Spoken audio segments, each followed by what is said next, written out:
Hola amigos de Garage Days, hoy especial, hoy es un día muy especial. ¿Por qué? Porque os he traído mi coche de carreras.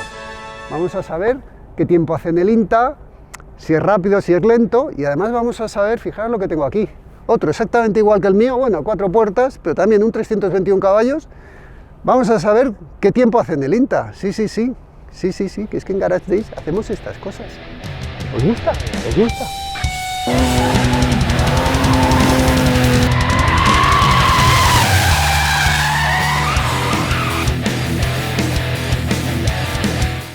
Bueno, entenderéis que lleve una sonrisa durante todo el vídeo, pero es que me hace mucha ilusión contaros esto, porque esto es un coche que yo he hecho con mucho cariño, que llevo mucho tiempo haciéndolo y tiene mucha ilusión, mucho tiempo y mucho dinero invertido, pero bueno, es mi coche de carreras y las cosas se hacen así, poniendo ilusión y ganas. A ver, si os fijáis, el de carreras, el de calle, apenas hay diferencias. Sí, bueno, los cierres que son obligatorios por normativa y que yo he quitado los antiniebla, como veis, he quitado los antiniebla y llevo aquí un conducto de refrigeración que va directamente a los frenos.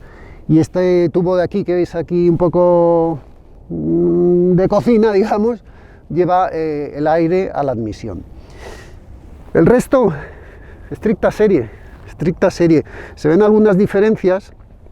Bueno, obviamente las llantas no llevo, porque yo he tenido que meter 18 pulgadas porque he metido unos frenos mucho más grandes. Ahora enseñaré en detalle los frenos.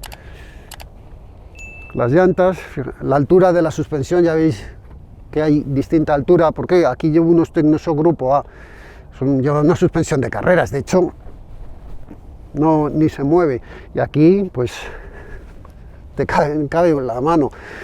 No llevo cierres porque es obligatorio para las carreras, no puedes llevar cierres, y llevo los ganchos para cerrar esto por si te tienen que remolcar. El escape, ahora os contaré, pero vamos, el escape es artesanal total. Y bueno, este alerón no es de serie, el coche no lo traía de serie, pero sí que es oficial BMW, sí es oficial BMW. Este coche está impecable, esta unidad. ¿Qué os parece si os enseño el motor?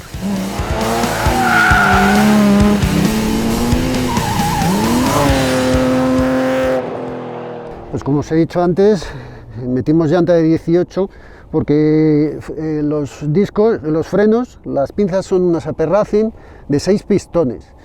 Con el disco, ahora no me acuerdo de la medida, pero son los que venían, son los frenos que están en ficha FIA para este coche. Entonces nos ha obligado a meter la llanta de 18 y no me cabe ya una de 17.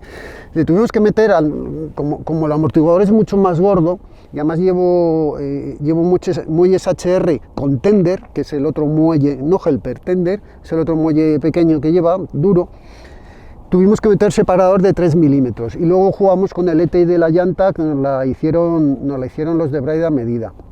Esta ocasión llevo unos Cestino, un semi-slick de Cestino, que vamos a probar aquí a ver qué tal va. El otro día los probé en el Jarama y no me emocionaron mucho, pero también es cierto que este coche lleva un setup para slick.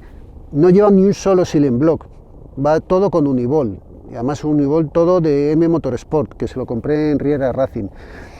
Todo eso hace que, claro, que exija mucho más a la carcasa y que necesite una carcasa de neumático más dura. Entonces, es una incógnita qué tiempo va a hacer aquí y cómo se va a comportar. Brazos de suspensión, todos de serie, los traseros están algunos reforzados, todo el chasis está reforzado y todo el equipo de barras. El coche pesa 1130 kilos, ya con las barras y los 2 asientos, y todo el equipo de extinción y todo.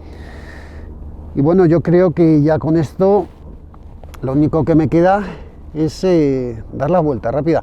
Bueno, ¿queréis que os enseñe para que veáis la diferencia con el de serie? Venid conmigo. En el de serie las llantas venían de 17. Los frenos, lleva frenos de disco, que es curioso que en el 321 el núcleo era de aluminio, en cambio en la 286 caballos el núcleo era de acero. Y las pinzas de un solo pistón, que es una cosa, el tema de los frenos de estos iban un poquito justitos de freno, pero vale. Este viene con unas Firestone Firehawk. Bueno, pues vamos a ver qué tal va esto, porque una vuelta nos vamos a dar. No a fondo, O sea, me voy a guardar un margen porque es que es una joya y no, no quiero romperlo.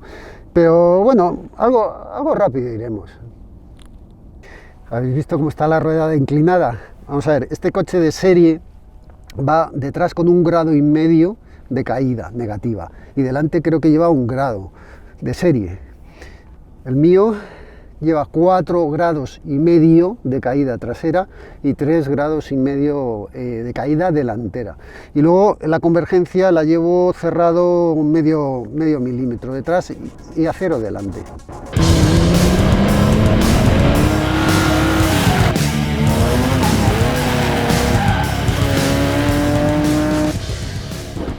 ¿Habéis visto qué ligereza? Y con hidráulicos, que tienen que aprender muchas marcas hoy en día.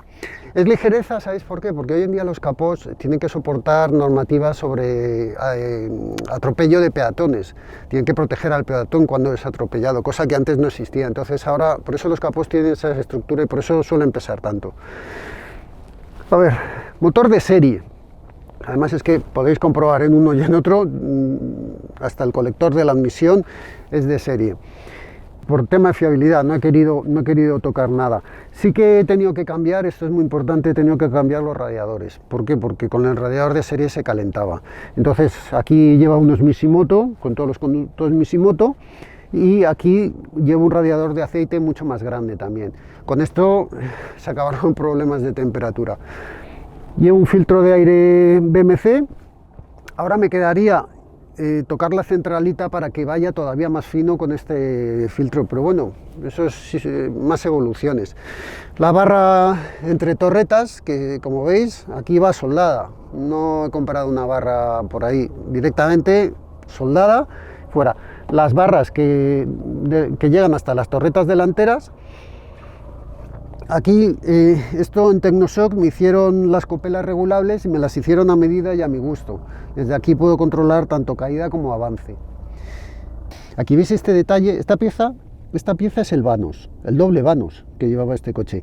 ¿Habéis visto que pone Rolls Royce? Porque esta pieza, aunque el motor lo fabricaba BMW, esta pieza la fabricaba Rolls. ¿Qué pasa? Que se gastaban más de lo normal y entonces en la segunda le hicieron una evolución y lo cambiaron. Y a partir de entonces lo empezó a fabricar Siemens, pero estos los fabricaba Rolls. Los frenos, llevo doble bomba AP, aquí no hay servofreno, ni ABS, ni nada de eso, doble bomba AP. Y luego toda la electrónica del coche simplificada, todo el cableado. No sabéis la cantidad de kilos que quitamos cambiando los cables. Venía al de serie. ¿Veis? Está, bueno, pues mucho plástico, pero si os fijáis es exactamente igual, lo único que este lleva la caja del filtro y yo llevo el filtro ese de carbono de BMC. Lleva una barra, esto tampoco es de serie, pero lleva esta barra entre torretas y bueno, el servofreno, obviamente, y líquidos por todos lados.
Ya estoy, con la sonrisa de idiota.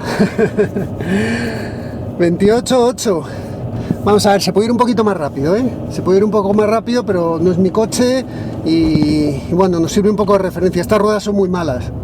Estas ruedas que lleva, pero malas no, malísimas. Pero te das cuenta, a ver, he dado varias vueltas. Una he tenido que abortar porque casi atropello una perdiz que pasaba. La siguiente he abortado porque he equivocado el cambio y ya el coche iba caliente, pero he seguido tirando ostras, va igual todas las vueltas. Los coches modernos se fatigan. Este no se ha fatigado, o sea, iba exactamente igual, frenaba igual, todo igual. Lo único que el neumático, pues bueno, pues tiene las limitaciones que tiene. Pero cómo me gusta la dirección. Sí que es cierto que cuando tú apoyas el coche tienes que esperar mucho a acariciar el acelerador, porque si no se va de delante, pero luego aceleras y bueno, se va de atrás, te ayuda a lo justo, el diferencial está perfectamente tarado. ¡Qué maravilla! ¡Qué maravilla! No os fijéis en el tiempo que ha hecho en comparación con coches modernos. Bueno, sí, fijaros, ¿no? Es una referencia, pero es que no sé, es que es así, es que esto es así. No digáis ahora, jo, es que un Golf es mejor porque es más rápido. Un Golf no es mejor que este porque es más rápido, o cualquier otro coche no es mejor que este porque es más rápido. Simplemente es más rápido, pero no mejor. Ahora me voy a montar en el de carreras.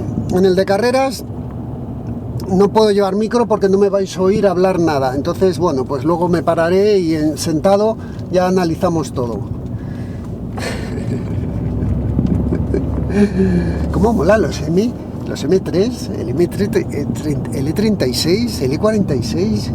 ¿Cómo mola los motores atmosféricos, los 6 cilindros? M, mi camiseta de M.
Bueno, os digo un poco lo que dije en el vídeo del Mustang. Me da igual el tiempo que haya hecho. Me da igual el tiempo que haya hecho este. Este no, porque es un coche de carreras y lo que tiene que hacer es buen tiempo. El vídeo del Mustang lo tenéis por ahí. Vamos a ver, es un E36, un M3 E36, tiene sus años. ¿Qué ocurre? Que el neumático que llevaba no es nada bueno. O sea, no. Le voy a echar una bronca a mi amigo Adri, que es el que me lo ha dejado, que además es el preparador de mi coche y que tiene una colección de estos que vamos a sacar aquí en un vídeo solo exclusivo dedicado al E36, al M3 E36. Pero de momento, contando historia y tal, pero de momento queríamos hacer esto de la vuelta rápida. Os digo lo de las ruedas porque es fundamental, porque es que el coche ha hecho 1.28.8 y con una rueda en condiciones este coche bajaría segundo, segundo y medio, y estáis viendo aquí los tiempos. ¿Dónde se colocaría? Se colocaría en muy buen lugar. Tened en cuenta los años que tiene este coche y el diseño que tiene y el motor atmosférico. Os repito lo que he dicho, la vuelta no se agota, das una vuelta a otra y el coche va igual. Eso no pasa en los coches modernos. Pero bueno, el de carreras, aquí hay mucho que contar. Vamos a ver, el coche está hecho con un reglaje para el jarama, para ir rápido en el jarama, y para ir rápido con un slick o con un neumático con una carcasa mucho más dura. Para que os hagáis una idea, en el jarama este coche rueda con un semi-slick, rueda en 1,50 más o menos, y con las ruedas que lleva ahora rodamos el otro día a lo mejor en 1,53 o 54, no lo recuerdo bien, para que veáis lo lejos que está con este neumático. No es porque el neumático sea malo, sino porque el coche no está puesto a punto para este neumático. Tened en cuenta que, por ejemplo, ahora llevo detrás 4,5 grados de caída, pero podría llegar a meter hasta 12 grados de caída negativa, lo que me permite las Uniball. Eso sería una locura, ¿no? Pero que puedo jugar con muchos reglajes, puedo jugar con alturas, puedo jugar con caídas, avance, convergencia. Entonces, ¿qué pasa? Que habría que trabajar para hacerlo rápido aquí. El muelle va demasiado duro, tendría que haberle puesto unos muelles que tengo para rallies, porque esto es más un circuito de rallies. Pero así todo, el coche pues ha hecho 23,6. 23,6 está entre el León Cupra R310 y el Alpine A110. Pues yo creo que es un buen tiempo, dado cómo se comportaba. No entraba en las curvas, no entraba, me costaba, tenía que pararlo mucho. No entraba y no me ayudaba a girar de atrás. El coche estaba descompensado, pero estoy contento porque le he visto maneras y le he visto buenas formas. Y luego que se me acumulaba el trabajo. Seguro que habéis oído en alguna que he rascado la marcha porque no he pisado bien el embrague. Es que no sé en qué vuelta ha sido, pero probablemente en alguna de esas lo hayáis oído. Y bueno, pues esto es lo que os quería enseñar, un poco la diferencia entre, primero, la diferencia entre un coche de carreras, el mismo coche de carreras y de calle, y después el tiempo que hace un coche como un E36 de otra época, que curiosamente esta versión de 4 puertas era la más rápida, porque era la más ligera. Y eso os quería contar. Yo lo que creo que ahora lo que tenéis que hacer es suscribiros al canal y darle a la campanita, que no lo hacéis nunca. Bueno, nos vemos en la próxima, que seguro que también os va a gustar mucho, porque ya la tengo aquí